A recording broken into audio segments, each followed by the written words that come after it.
He told the police exactly where to find him. Jeffrey Dahmer spent 13 years killing without detection.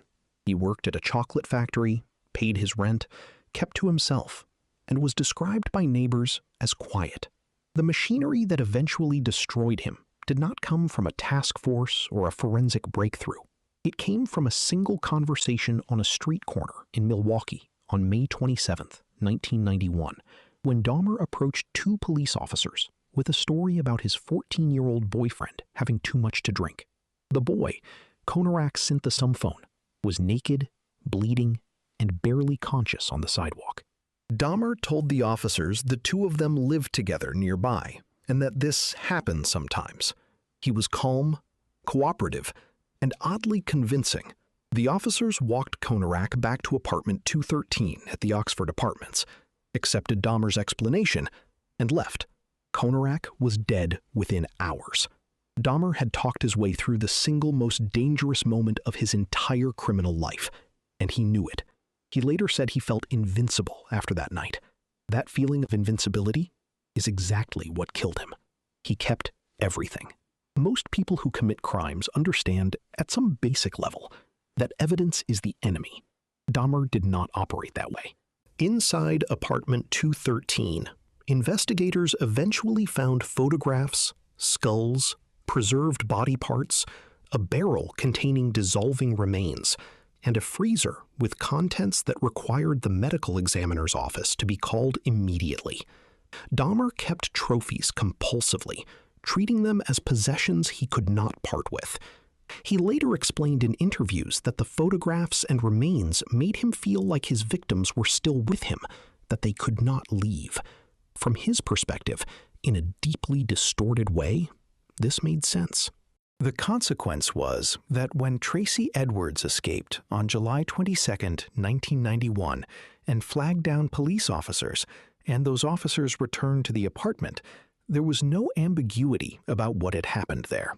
The evidence was so overwhelming and so thoroughly documented by Dahmer himself that his guilt required almost no construction at trial.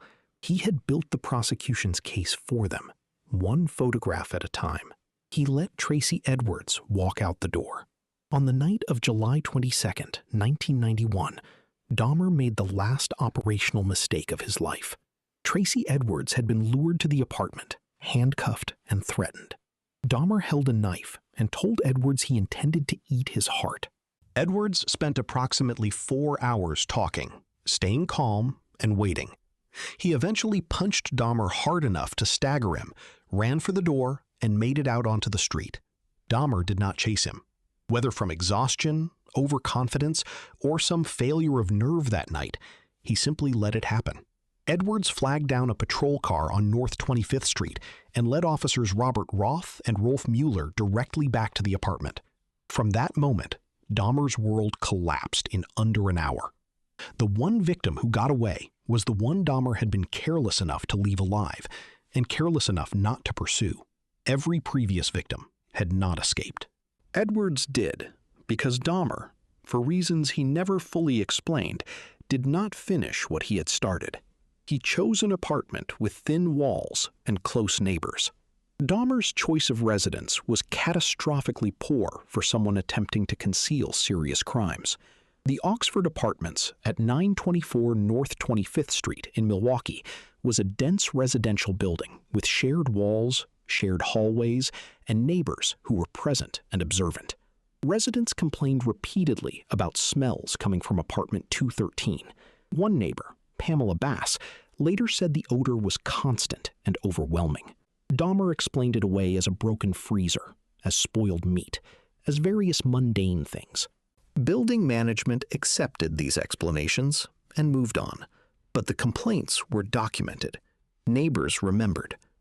The smell created a trail of witnesses who, once investigators arrived, could confirm that something had been wrong for months. Dahmer had chosen convenience over concealment, and the proximity of dozens of potential witnesses to the worst things he was doing meant that when the apartment was finally opened, the entire building became a crime scene, with a ready-made cast of people who had noticed everything. He underestimated how badly his grandmother wanted him out.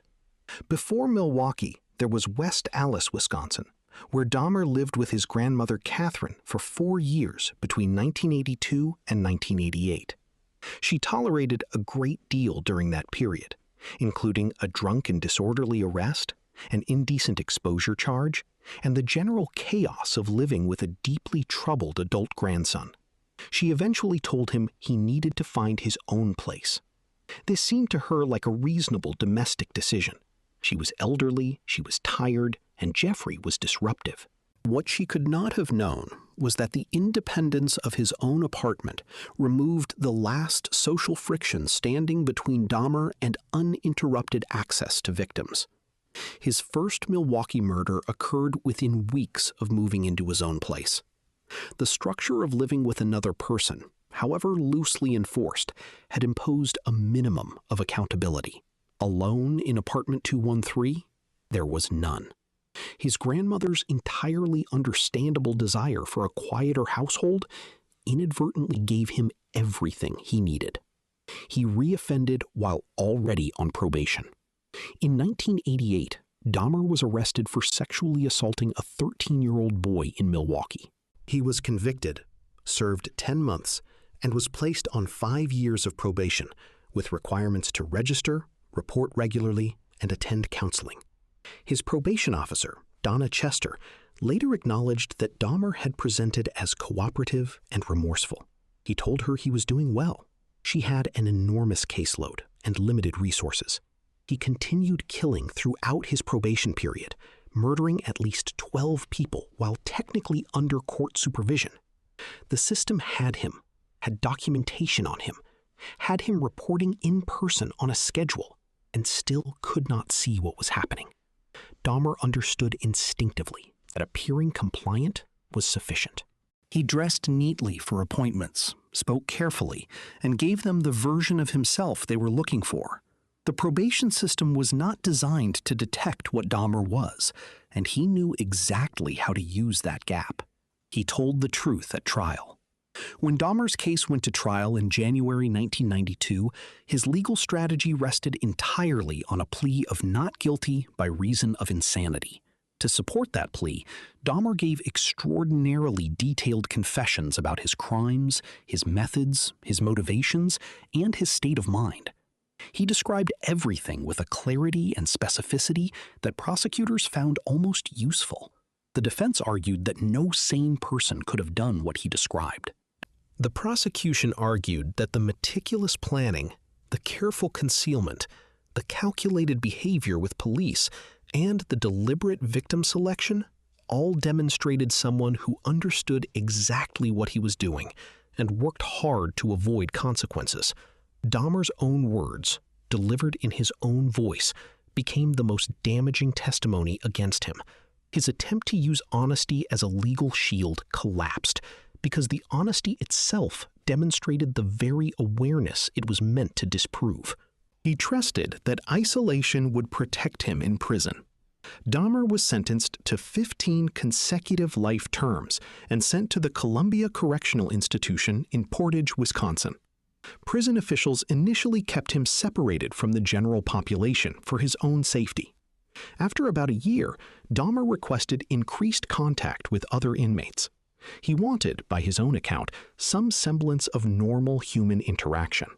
He was moved to a less restricted work detail.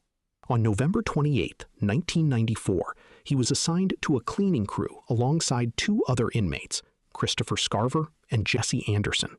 Scarver beat Dahmer to death with a metal bar from the prison gym. He was dead before guards reached him.